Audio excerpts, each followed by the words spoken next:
Is your toilet tank not filling up with water or trickling in, or it just takes a while for it to start to fill? That's your fill valve that's not working. I'm going to show you how to replace that.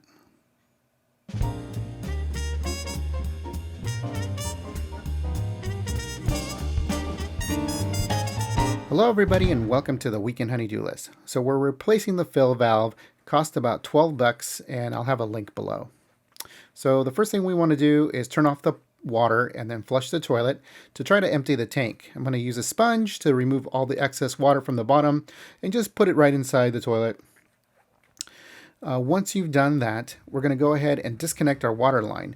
As you can see here, I have a splitter because I added a bidet to this old toilet, but it works great. So we're going to remove the top one and then remove the nut that connects to the valve. So we're going to use our trusty pliers just to loosen up that top one.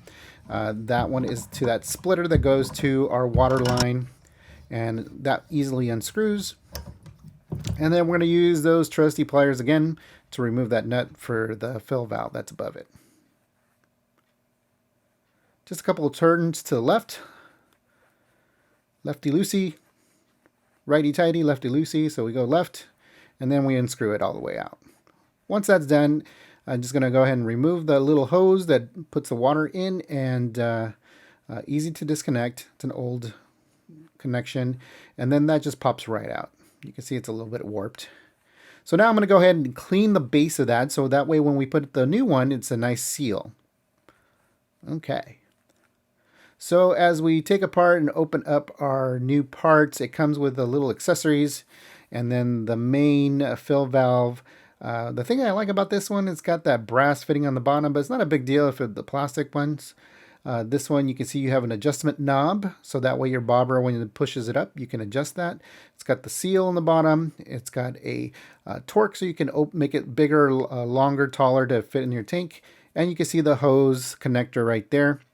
So if you want to adjust the height to fit your tank, you would grab onto the base and then turn it counterclockwise.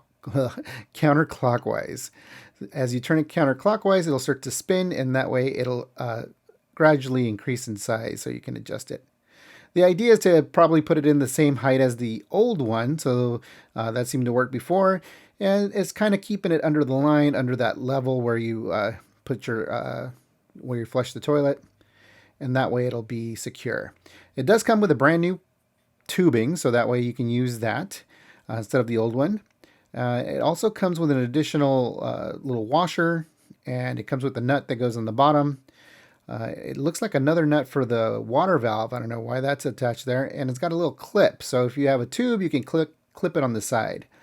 So you're going to use a little elbow grease and push that tube onto that connector. It's a little tough, but you give it a little bit of a twist and turn, and it'll push right in.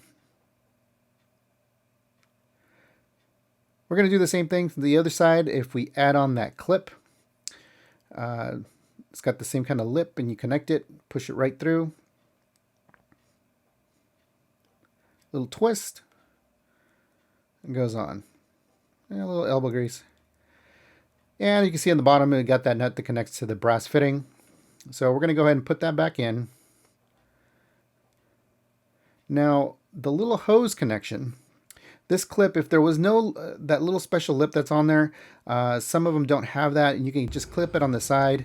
But for me, this little topper has a little hole that you just shove the hose right through, and that's it. That's pretty easy. So if you got that, maybe that's the way to go. So that's all I'm going to do for that, because that clip just didn't work very well for me. So let's go to the bottom, and we're going to go ahead and attach that nut that goes on the bottom. Just twist it all the way, give it a little tight, righty-tighty, turn right to tighten it up with your pliers. And then we're going to add a little Teflon tape just to try to avoid any leaks. So go ahead and wrap it around it.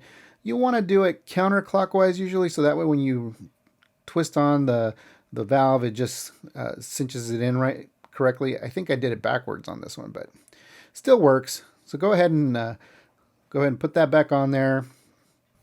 That's your water valve, and then you're going to just tighten it back up with your pliers. Go right again, just a little bit. You don't have to over tighten. And then I'm going to adjust the hose inside so that way it's underneath. Turn on my water back on. Check for leaks as it fills up. I didn't find any leaks under mine. And as you can see, it starts to fill up. And it'll automatically stop as soon as that bobber goes up.